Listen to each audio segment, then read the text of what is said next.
So we're going to move to looking at the study that gives us a little window into understanding a variant of a baby box.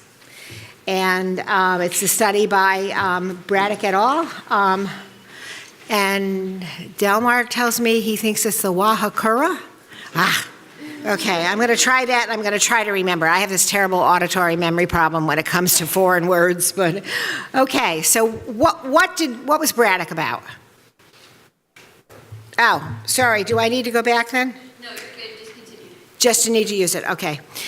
So what is Braddock about? So what they were particularly interested in was comparing both the potential harms and the benefits of the Wahakura infant sleeping basket to a bassinet, which was the gold standard at that time, among infants who were at high risk of sudden, unexpected death, sleep deaths in New Zealand.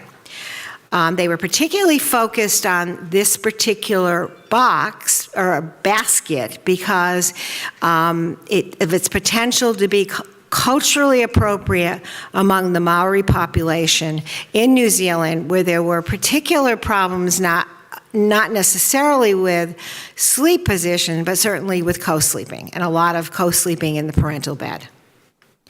Their hypothesis was that the use of the Wahakura would reduce time spent bed sharing with another person, increase breastfeeding duration, overnight breastfeeding, and mother-to-baby interactions, but it would probably not necessarily influence infant sleep position, overnight head covering, sleep time, infant illness, or maternal sleep or maternal fatigue when compared to use of the bassinet. So this is an equivalence trial, not a superiority trial. So sort of to begin with. So what do I mean by its equivalence trial? They're looking at this new innovation relative to the gold standard rather than relative to standard practice. And they talk about this in their discussion in the study. So this is what it looks like. It's a flex basket. Something that looks like it would be sort of favorable to think about, and it's definitely something you can put in your bed and put in the parental bed. And that was another advantage, is if in the Maori they're sort of co-sleeping or parental bed sleeping, if you can put this basket in the bed, it then would reduce at least the potential risk associated with bed sharing. And this is your standard bassinet. They were sort of similar in size. They had a similar mattress that was introduced that was washable. So they were quite similar in terms of the space that was available for the newborn.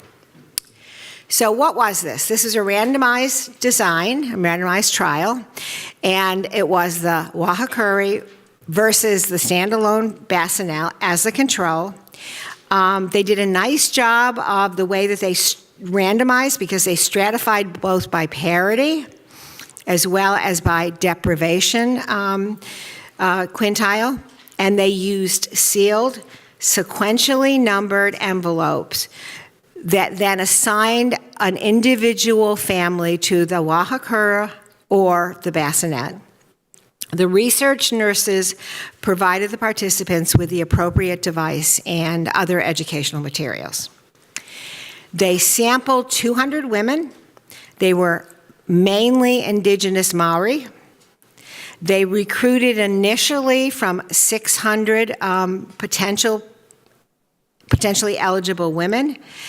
They had a recruitment rate of 35%, of which 204 declined to actually participate. So in terms of, we think about sort of inviting people to participate, about a third said no at the very beginning. The Wahakura group had a follow-up at 1, 3, and 6 months, and there were 93 participants at 1 month, 95 participants at at 3 months and 96 that were followed up, and then for the video there were 79. So they did lose some people. There were a few more than 100 in the basket group. So they lost a few, but attrition is relatively low. And if we look at the bassinet group, which started off a little bit lower, it's sort of similar rates of attrition. The Maori were more likely to participate at the recruitment stage than women who are not of Maori background. So the data sources. They had questionnaires that they gave to the women at baseline, 1 and 3 months. They were face-to-face at those 3 times, and at 6 months they did a telephone interview. They also did some in-home infrared video footage. And here it was set up by the researcher who visited the home. It was set up overnight over the parental bed, and if the infant's device was not in the parental bed, so the basket was not, it was over that as well. Their outcome measures that are relevant to sort of thinking about safe sleep is infant sleep position, head covering, breastfeeding as a sort of a side effect, bed sharing, and then maternal fatigue and sleep.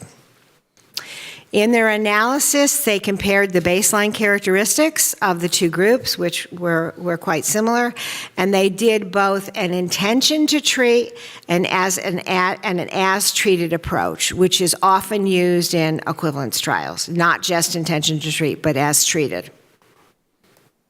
So what do the results show? So the sample was predominantly Maori. They had at least 1 child, the majority had at least 1 child, had completed high school or less, so they were low educated, and they lived, the vast majority of them lived in socioeconomically deprived areas. The baseline characteristics did not differ between the 2 groups on parity, ethnicity, education, deprivation score, marital status, infant sex, type of delivery, maternal age, or length of pregnancy. So their randomization appeared to be successful in equalizing differences between the 2 groups. It's not a priori. It may not necessarily result in the groups being similar because you have a probability of having sort of a sample, even with randomization, that is quite different for the 2 groups, but here the 2 groups were similar. Compliance was a bit greater in the bassinet group than in the Wahakura group at each interview, and it dropped off markedly for both groups at 6 months, which is not unexpected, given that the space is confined, and as Julie's reminded us about the baby box, it's really an intervention for the first 3 months of life. There was also a decline that corresponded actually to an increased use of the cot over time. So basically a transitioning from the smaller sleeping unit to basically a larger sleeping unit that's more appropriate for the developing and larger infant. So what other results did they have? They found that 80% of the infants in both groups slept on their backs at 1, 3, and 6 months, and there were no differences between the 2 groups as they originally had hypothesized.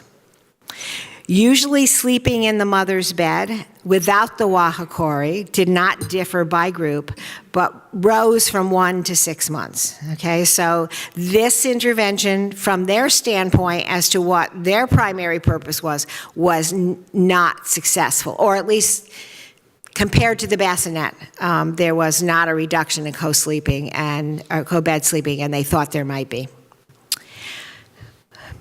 Important finding, fully breastfeeding was greater in the Wahakura group than in the bassinet group, particularly at 6 months, and it was statistically significant. And it was a large difference. It was a 12 percentage point difference. So it's, even though the p-value is, just sort of achieves the significance level, they're small. It's a small sample, and this is a fairly large difference in when you think about it from the standpoint of sort of just the actual or the actual difference. So what about the video results? Well, they found in the video results that 86% who got the bassinet slept in the bassinet for an average of about 7.8 hours during the night. But 85% also slept in the mother's bed, and that was for about 2 hours on average. For the Wahakura, 67% slept in the Wahakura for about a similar average to the bassinet. 25% all slept in a bassinet, so there clearly was sort of a transfer to what may have been perceived by the group to be the gold standard, to the bassinet. 5 infants slept in a cot in an observation for about 2 hours, and 85% spent some time in the mother's bed for roughly about the same amount of time as in the bassinet group, so about 2 hours. About 50% in both groups slept on their side or prone. 40% of those were actually in the side position. So even though it sort of looks bad initially, it's primarily in the side position. So what did they conclude? So they concluded that there was no increased risk in sudden unexpected death of infants. Risk factors, specifically prone sleep, prone side sleep position with the Wahakuri versus the gold standard, the bassinet beside the mom's bed. There was reasonable consistency between what moms told them and what they observed from the video, and that's actually the good news, because the video's only one night. It's sort of a window, and the mom is giving you average reporting. The higher rates of sustained breastfeeding in the Wahakuri group, they suggest may be due to the increased maternal-infant proximity. Half were placed on the mom's bed, mother's bed, the Wahakuri, and half were placed elsewhere. They couldn't really tell, however, based on the placement, whether or not the increase in the breastfeeding was actually due to the placement of the Wahakuri in the bed. So that the Wahakuri, they suggest may be a way to engage Maori women during pregnancy and increase their knowledge of safe sleep. And it did have the potential to collapse on the side wall. It's a relatively soft material, but it did not appear to be dangerous. And so in their observations, I think they saw about 3 instances where it did collapse, but there was no evidence that potentially could be dangerous. So that's sort of the study in the nutshell. If you hadn't read it, I tried to sort of summarize the key aspects of the study and the findings. And what we're going to do now is to we're going to have you break into small groups. And do you want to give the charge, and I'm going to hand out the handout? So Blair's going to. Oh, you're going to. Oh, all right. Well, I thought. Okay, Blair's going to do the handout rather than give you the charge. So what we'd like you to do, we'd like you to pick, it's 2 pages, Blair. Right. And I didn't paperclip them. Didn't have time to paperclip them, like you may have not had time to read the paper. So what we're going to ask you to do is to select somebody in your group who's willing to be the recorder, so you can identify what's important. You don't necessarily have to report back, but at least that it's recorded and you all can sort of look at whether you agree at the end of your discussion as to what the answers to the questions are. But we'd first like you to just sort of make a list of what you think are components of the study that you think are important in evaluating its validity. And its validity from the 3 forms that I talked about: internal, external, and statistical. Also to think about sort of what questions you might ask about those components. And given the description of the study, to apply the list to thinking about sort of what are the strengths and the weaknesses of the study. They do talk about some of those strengths and weaknesses in the conclusion section of the study. If you haven't had an opportunity to do that, I know that there's probably one of you at each table who probably has. And so the ultimate question will be, that we're going to come back and discuss, is, given your evaluation, what inferences can you draw from the study? And what I mean by inferences is I teach this, Blair is a TA for a course that I teach on critiquing the literature. What can you really say, given strengths and weaknesses? We know all studies have strengths and weaknesses, but there are some inferences, unless there are fatal flaws, that you can often take from a study. So what are important inferences here? And inferences that may relate to performance, number 5, but also may relate to thinking about sort of uptake of the intervention and a variety of other factors that you think might be important when we come back to the discussion and say, all right, what do we do with these findings? Okay? So we're going to give you roughly about 30 minutes. You may not need 30 minutes. If you don't need 30 minutes, we'll have a little more time for discussion, but what we'll do is have you start. And if Julie and Michael and Blair want to circulate, I have to go pack and check out. So I'm going to do that really quickly while you're starting, and then I'll be back. And could I just ask, too, the sort of the take-home piece? So Dr. Strubino said, what would you do with these results? So I'm going to go you one more. If, let's say you were the Title V director for New Zealand. I know there's no such thing, but there might be. What if you're the Title V director for New Zealand? This is all you've got, this study, and you have to think about your resources. What would you do? Would you buy the Wahakura? Would you buy the bassinets? Would you do both? Would you do neither? What would you do with it?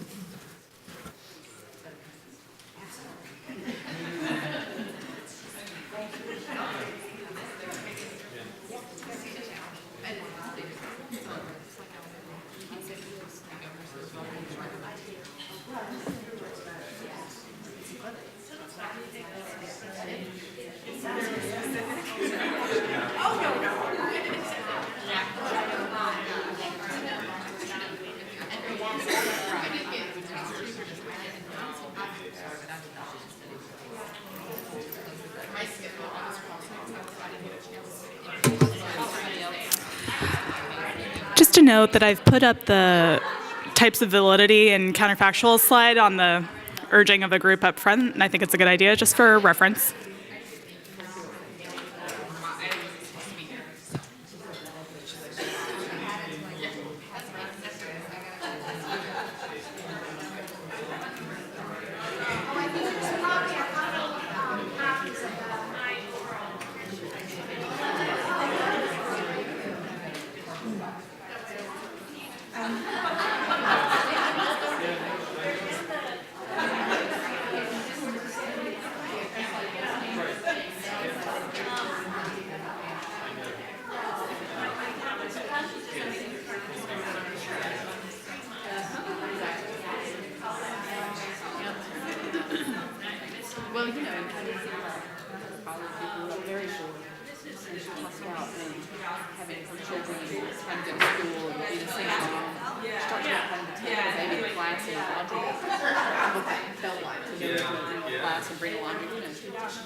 I was going to give the class a few minutes just to establish their own rapport.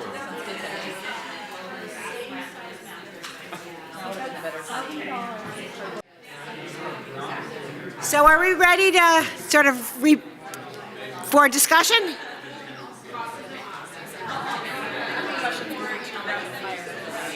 No, I think we'll be okay. I think we'll be okay. Well, no, maybe I'll just do. All right, so we're gonna regroup. We're gonna regroup.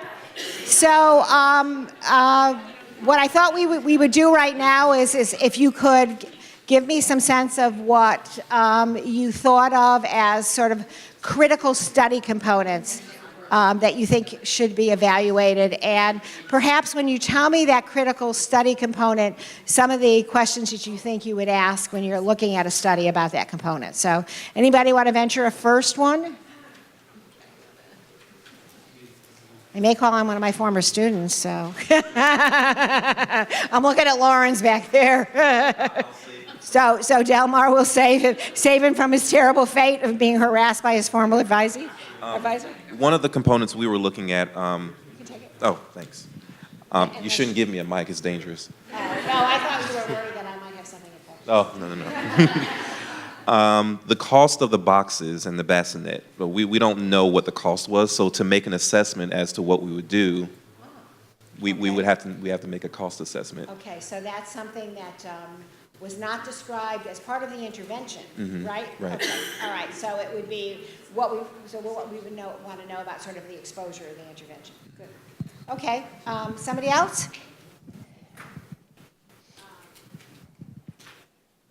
Sort of start with the obvious. We thought it really interesting and good that they were able to randomize their sample, but a major question is, could you replicate that? Like, was there pushback? Did people have an issue with sort of randomly receiving one intervention or the other? Great. So you have a question about the design. It's a good design, but then how does that affect really external validity? Right. So to whom can we actually infer these findings? Right. Okay. Good. Yes. Another kind of external validity question is, a third of the potential folks who could be included in this study decided to participate, and we have no information other than the reason for decline of anybody else. So even within the community that's coming from, is there a kind of a systematic difference between those that are actually being measured and those who chose not to participate? And so we have two issues as to differences between participants and non-participants, but we also have the fact that if we're really thinking about our sampling and our recruitment process, we've only brought in about a third of the individuals who are initially eligible for the intervention.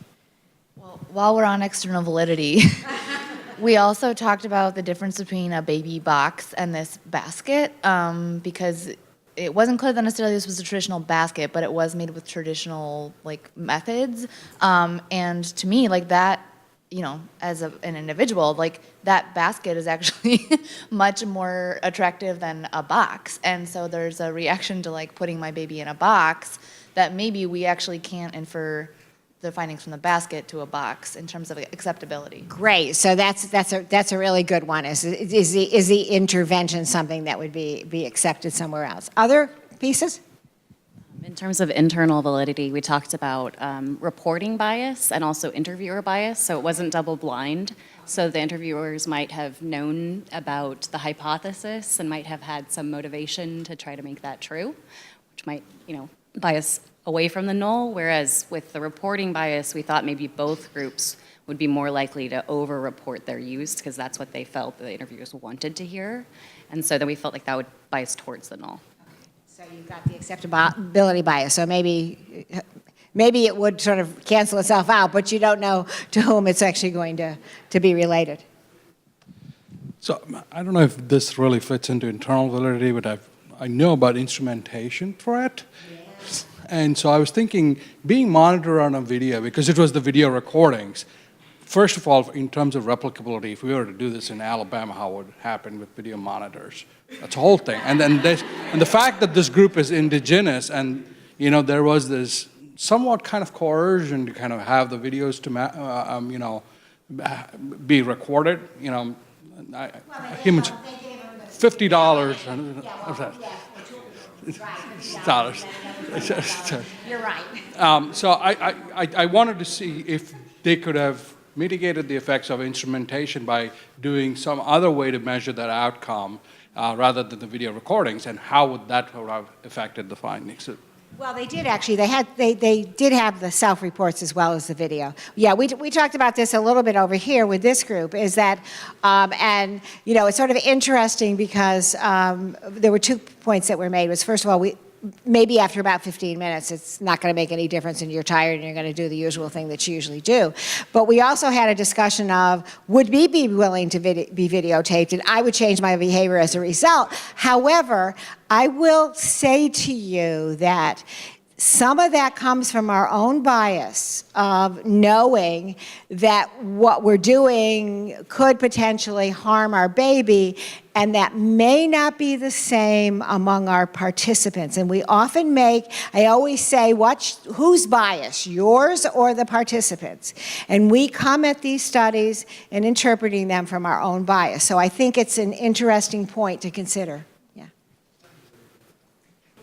This is probably external validity, but when you are evaluating something over time in infants who have developmental and other changes across that period of time, it influences what kind of cause effect you can make. And from birth to 6 months, changes in development, feeding, sleeping behaviors is pretty substantial. And so what role did that play in what they observed? That's great. Actually, that may also be part of internal validity. So it's often thought of as maturation, how sort of what happens over time. Good. Other comments? She always talks in class. She was great. Well, I don't know that this was necessarily an issue in this case, but with the hypothesis of an equivalency trial, it's a lower bar to demonstrate that it's really not as dangerous, and it's really not powered to show that equivalency, I think. You're right. Yeah, it's sort of a technical issue, but it actually is more difficult in an equivalency trial to actually sort of fail to reject the hypothesis. So, and this is a small sample. So you're absolutely correct. I think you're correct about that. Although the percentage who slept prone, which is the concern that we would have, was identical in the two groups. So, right. Yeah, but it's an important issue because in an equivalency trial, you're actually sort of looking at the alternative hypothesis rather than the null, and then your sample size actually has to be bigger. Yeah. Other points? Yes. So we talked a little about the fact that both groups got education, and there was no group in here that didn't. And so could it potentially be a confounder that they both got the safe sleep education regardless of which sleep device they were given? So could it have just simply been the education that... But they're testing differences between the two groups, so they want to make sure they both get the education because it's an equivalence trial, not a superiority trial. You would be absolutely correct because that's the issue that Delmar raised before, is if what we're looking at sort of getting education and the basket and we're comparing it against standard practice, then there we wouldn't be able to discern it. But here it actually is, to me, a strength because both groups got the education. So we can rule out the education and think about perhaps the basket or the bassinet being sort of the difference to the extent that we think everything else can be sort of is equal. Other comments? Yeah, Jessica. I think the only thing that we really talked about that hasn't been brought up is social desirability aside of how the mother is reporting and her recording. Those measurements happened in close proximity to each other. So I believe it was like the day after she was recorded, she was asked how she slept for the last week. So it makes sense that they agree, but I don't know that we have the rationale to say that's how she usually slept. Just because she reported the same thing doesn't mean it was the norm. Yeah, and you'd be interesting there for consistency of her reports are similar over time too. Yeah. Other comments? One of the measures or evaluations in terms of the two groups that seemed missing was intent to breastfeed. So did we really know that those two groups were different in terms of intent to breastfeed and intent for duration? Now, if I remember correctly, their initial breastfeeding rates were the same, though, weren't they? Well, their intent of how long they do, but often it's sort of, and I'm thinking back at sort of some of the evidence review on breastfeeding, a lot of it has to do with sort of intention to start, and then after that, yeah, but you're right. Sometimes it is and sometimes it isn't. I don't have any reason a priori, however, to believe, given the similarity of the characteristics between the two groups, that necessarily there would have been a large enough difference in intention to breastfeed longer to give rise to that large difference. That's sort of, if I were going to think about that from an inference standpoint, I might go there. It would have been nice to know if you knew for sure. Great. Our table talked about the result of some of the families used the Wakura and the bassinet and the mother's bed, and then we asked how did they happen to have both devices in their house, and I don't recall if that was addressed. Some happen to have their own bassinet, and that's an interesting one, because Julie commented on she didn't realize how much crossover there had been there. Right, and it's sort of it's interesting because people who got the bassinet didn't go to get the Wakura. Now, granted, because it was an innovation, so you wouldn't expect that they necessarily would have. But you are right. I mean, there clearly was some evidence that they had the bassinet already. Remember, many of the folks already had a child, so they may already have had the bassinet. So there could have been a variety of reasons, why they chose to do so. Yeah, and I think that's important because there's a real crossover. Lawrence, you have a comment?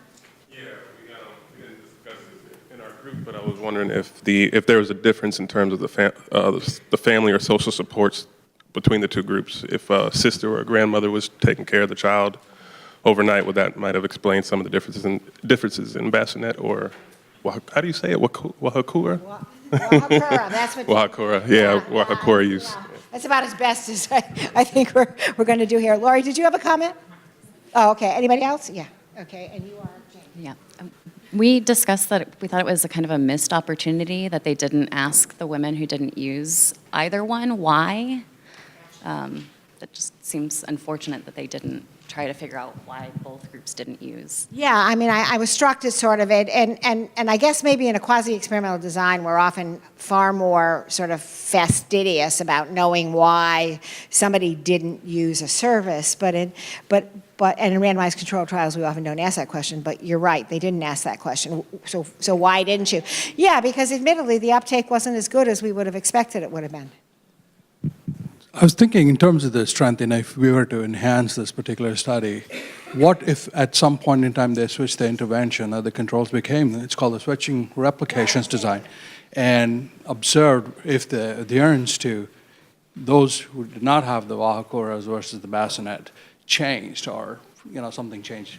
Well, I think as Julie reminded us, however, this is an intervention from 0 to 3 months. It's going to be pretty hard to do that. And would you change your behavior after your baby's 2 months? Because, yeah, I think it's an interesting design. It's an interesting thought. I'm not sure it necessarily would work here. I mean, you could have had sort of a delay control design, where you, especially if you wanted to know what would happen in the absence of the intervention, where they sort of delayed giving a group the intervention. But yeah, it's an interesting question, and it's a great one, but I don't know that it necessarily fits specifically. With an intervention, it has such a short time interval to have an effect. So other comments? All right, so what I was going to do was just to go through I'm going to do my more academic side now. So, where's my, oh, here it is. Okay.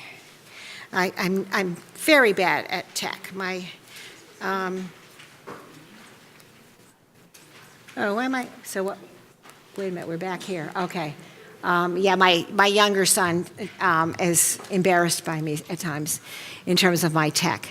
Okay, so when I look at a study, what do I want to know? And you've raised many of these elements in talking about specifically about the study, but I'm going to draw back. I'm going to do the airplane view right now.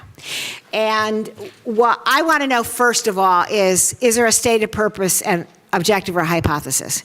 Oh, and my goodness, if there isn't, there's problems here. So we have that in this study. What's the actual study design? And how does the study design in particular, when I'm thinking about it, either sort of promote internal validity or external validity? So is it a randomized controlled trial where I'm can feel more comfortable probably about internal validity, or is it a quasi-experimental design where I may be more cautious about internal validity, but maybe might have a improvement in external validity? So the study design. And do they, is it in experimental? When I'm thinking about an intervention. What's the study sample? I'm a demographer by background. I got to tell you guys, I am so glad you raised this issue of who didn't participate and who, all of the sampling issues, because in epidemiological research, we're often talking about samples of 20% response rates.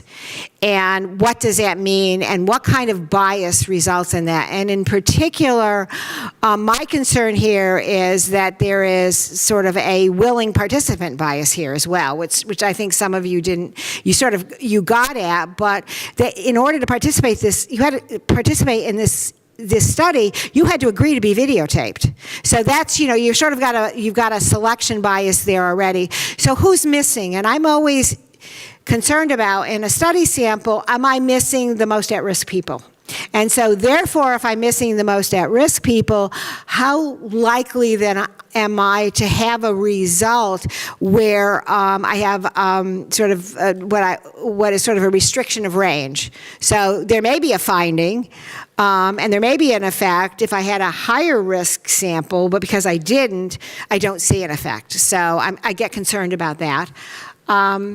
Sources of data, and you've raised some of those sources of data. You've talked about sort of desirability bias in terms of reporting of behaviors. You've also talked about sort of, are people going to change their behavior when they're videotaped? So those data sources, we don't have any data sources here that actually document what happened other than what was videotaped or what moms told us. And I am a firm believer that most of the time moms tell us what they actually do, particularly if we're looking at over time and it's consistent. But again, there's issues with the sources of data. Study variables and measures. You've already talked about some study variables that you would have liked to know a little bit more about, particularly why they didn't use the intervention, so some additional information. And here they actually collected a lot of data. They collected a lot of data about a lot of parameters that related to the intervention that had to do with safe sleep as well as breastfeeding. So there's a lot of information that's here. So they've actually sort of covered the gamut of many of the outcomes of interest, and they actually collected a lot of data on sort of the participant characteristics. You mentioned some that you were concerned about, particularly intention to breastfeed, and one missing variable, but there's a lot of information we have here with the exception of some of the points that you've raised. The statistical methods. So, here we've got a randomized control trial. They've compared the groups. They said there's no statistically significant difference. Well, they got a small number. It's relatively small number, so I'm not sure we would necessarily see statistically significant differences. So, to some extent, I always like to make sure from a probabilistic standpoint that I adjust, even if I don't see a priori statistically significant differences, that I adjust for some of those variables, because there may actually be differences across the different characteristics of the sample in terms of uptake and in terms of sort of the actual impact of the intervention. So, but I do think, from the standpoint of what they did, I think they adjusted with the videotape data for duration of sleep. And in their design, to go back to that, and thinking about the sampling, they did restrict, they did sort of, in their randomization process, they did randomize so that the groups were comparable on parity and social deprivation. And so they did the randomization within groups. And so that's a very nice way of sort of trying to equalize some sample differences to begin with for the two groups, especially when you have a small study. And in fact, you increase your precision by doing that, and then reduce sort of increase the likelihood that you could potentially see a difference. What are the results? Were the results clearly presented? Did you see the actual numbers? Did you see them? Yeah, You did. I can tell you, I don't know how many studies that we reviewed when we were doing some of the reviews for critiquing the evidence where the numbers weren't there. We actually had to go back to some of the investigators to ask them for some of the numbers because they didn't actually have the actual numbers there. Or they gave us percentages and they gave us a total sample, and we had to go back if we really wanted it in our tables to report the frequency of the behavior or the outcome. We had to go back. And so you want results that sort of give you the story and it's there and you don't have to try to figure out what the story is. And often you don't have it. In this study you do. And the conclusions. Do the conclusions go back to the rationale and the objectives? And are they consistent with them? So important, thinking about them. And I have a series of questions here that I think I just went through for the most part. Yep. Yeah. Yes, here we go. Yeah, all right. So, we've already talked about this. What comparisons are actually being made in this study? The comparisons that are actually being made in this study is the Wahakura with the gold standard. So again, it's an equivalence trial. So it's not a superiority trial. And so, what does that mean then when we think about evidence? So when we were doing our evidence reviews, we didn't look at studies that compared different interventions because it's not against standard practice. And the performance measure is to improve the percentage of babies who sleep on their back. So we want to know whether or not whatever the intervention is going to improve that performance measure relative to what would be a control that would be sort of standard what's going on in the community. So in this particular study, it's equivalent. It's equivalent. So this wouldn't have necessarily even made it to our evidence review tables because of that. So what do we do with that? So what can we actually infer from this study? Anybody want to tell me what you think we can infer from this particular study? So we've already talked about our problems that we see with it. We've already talked about the things that are missing. What do you think we can actually say about the findings for this study about the Wahakura relative to the bassinet?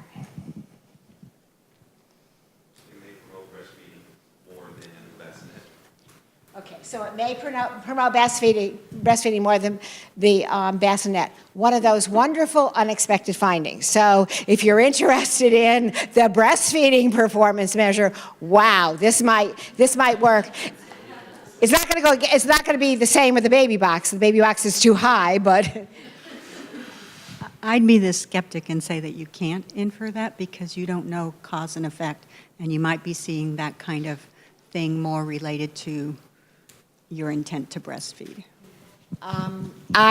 Okay, so we have a skeptic here. As I suggested, I'm not sure I necessarily would agree with you because, in fact, my colleagues who do randomized trials will tell you that the best evidence you have for cause and effect is from a randomized control trial because theoretically, the percentage is sort of the likelihood that there's a difference in intention to breastfeeding in the two groups is going to likely be due to sort of random variation, and it's probably not to explain the findings. So you can debate this one more time. It relates to the time sequence, that it's going from 1 to 6 months of age, and if you look at the average sleep time in those two, that's actually not a normal sleep pattern for a breastfed baby.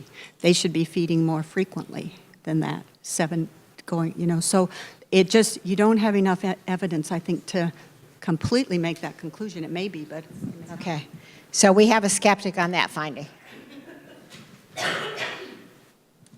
I think the finding that I'm most comfortable with is that you could say, if you were in a state health department, that the provision of one safe sleep space over the other will not have a different outcome in terms of bed sharing. So whether or not you give them a basket or you give them a bassinet, you'll have the same relationship to co-sleeping.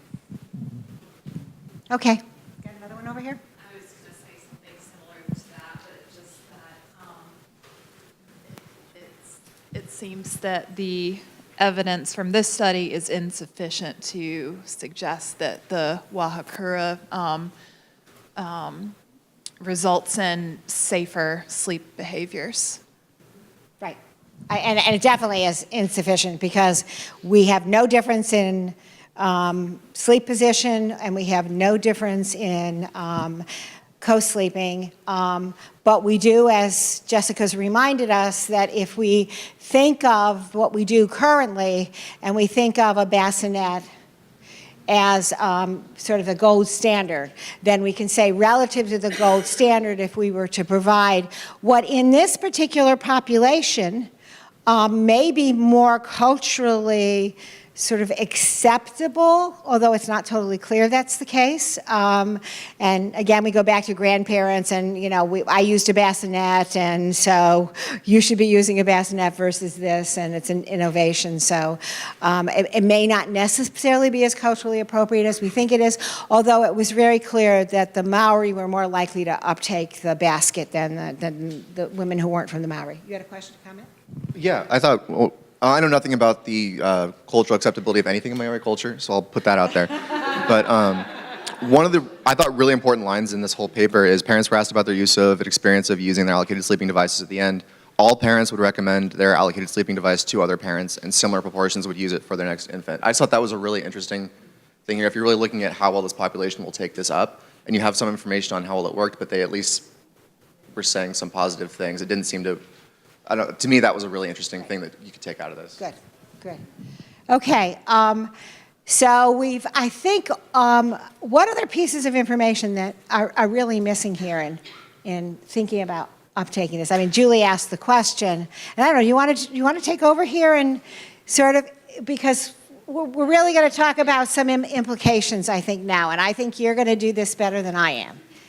That. I think We can maybe we can tag team. So do you want to? Okay. All right. Well, right. So let's say, I guess first of all, did anybody come up with any ideas if you were in charge of maternal and child health in New Zealand?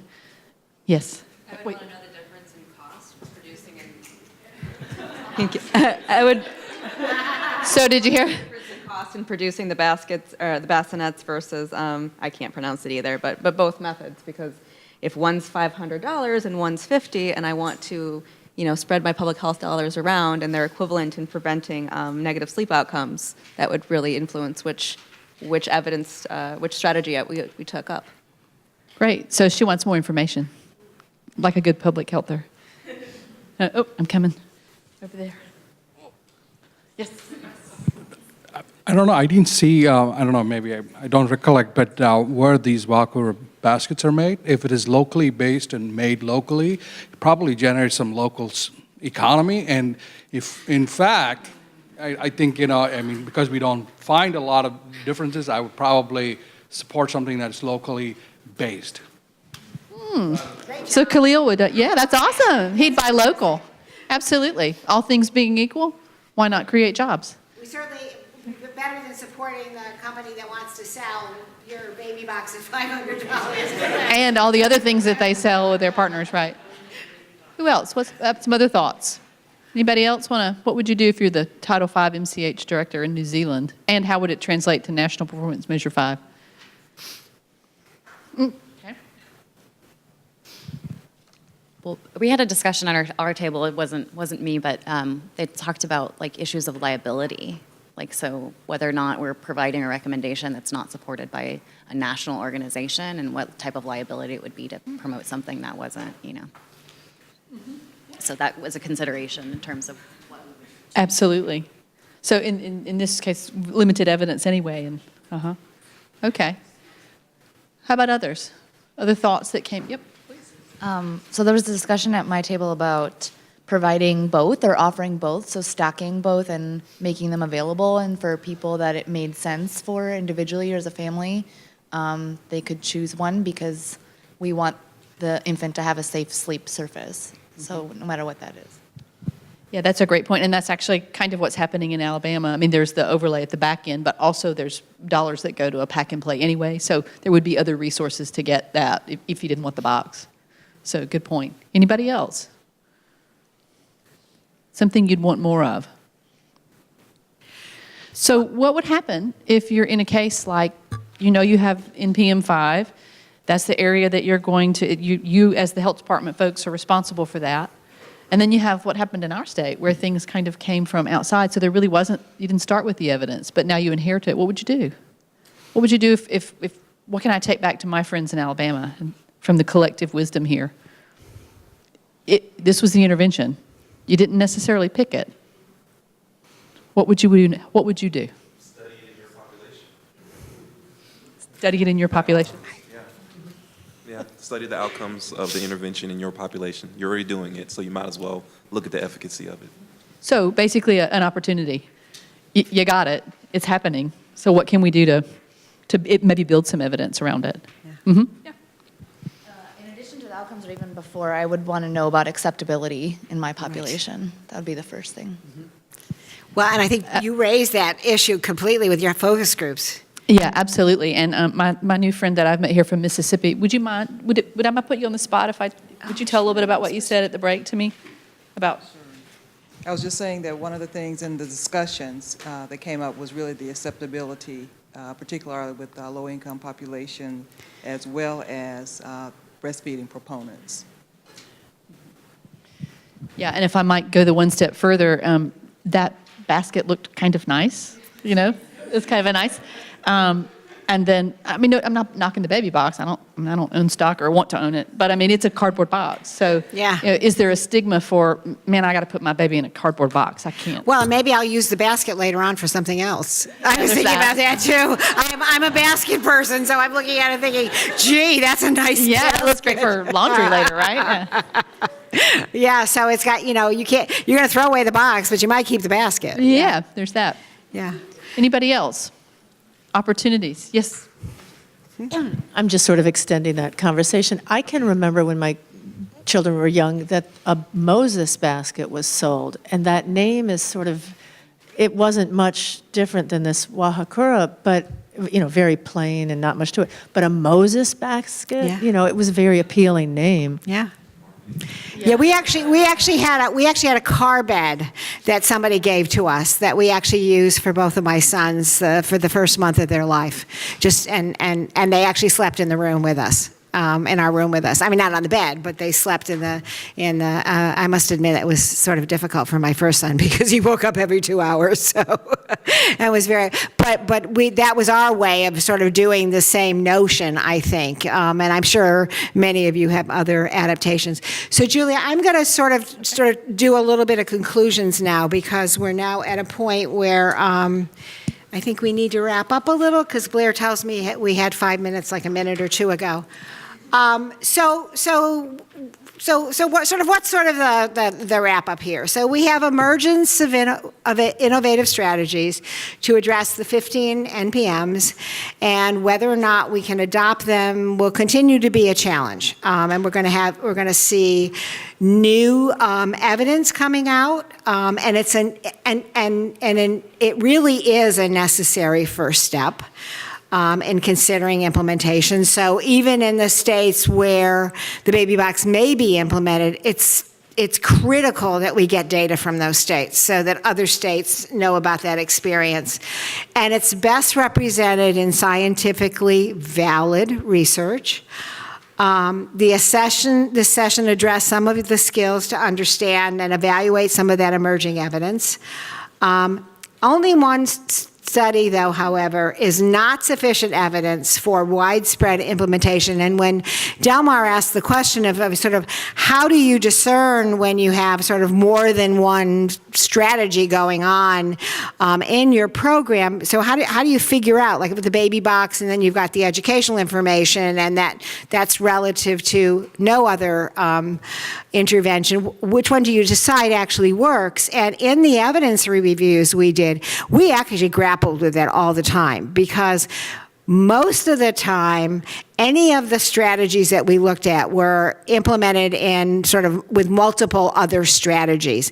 And what we actually did was put together a matrix where, so for example, if we had the baby box and we had 4 studies with the baby box, and then we would sort of tick off that we had the baby box, and then we'd look at all the other sort of components that was were part of that. But we would look at the evidence for the baby box from those 4 studies because we knew that they weren't all identical. And honestly, that's sort of the best you can do. It's creative inference about evidence. And I was always sort of surprised that I was the person around the table because I was, sort of the science, it's got to be right, it's got to be good, to get the studies in there, who basically said, I think we could sort of think a little more, we could be a little more soft, we could sort of draw a little sort of more inferences about what we think might work here. And I think that's part of what all of this is about is, so how do we take this information, how do we really bring it back, and how do we think about it from a scientific standpoint, but how do we also think about sort of the reality of what's going on? So the next step is political. And if there's political support for moving ahead, for undertaking the strategy, you really do need to do pilot implementation or evaluation. And I think most of you all are sort of on the same page there. So, and I just wanted to see, fine, if there are any other questions, and that 2-week-old now is a strapping 4-year-old and the love of my life, and is no longer relaxed, but a real challenge I'm actually going to see tonight myself, so, which is why I'm going home. So any questions? Any further comments? So what I wanted to ask you all, one of my colleagues is interested in sort of knowing whether you actually use what we've sort of talked about here in this session. And I sent you out an email earlier, so you all got the email on the article that was available with the link. So if you are interested in sort of being involved in a follow-up, can you just get back to me and let me know? Because we'd love to know if there are situations moving forward where you actually use sort of what we talked about today in your own sort of states and practice and in your own work. Because that's why we're here. We want you to use this information. So. And you guys were great. You were absolutely wonderful. You really sort of rose to the occasion, asked all the great questions, gave us such great feedback about what to look at in these studies. And so, bravo to you. Thank you.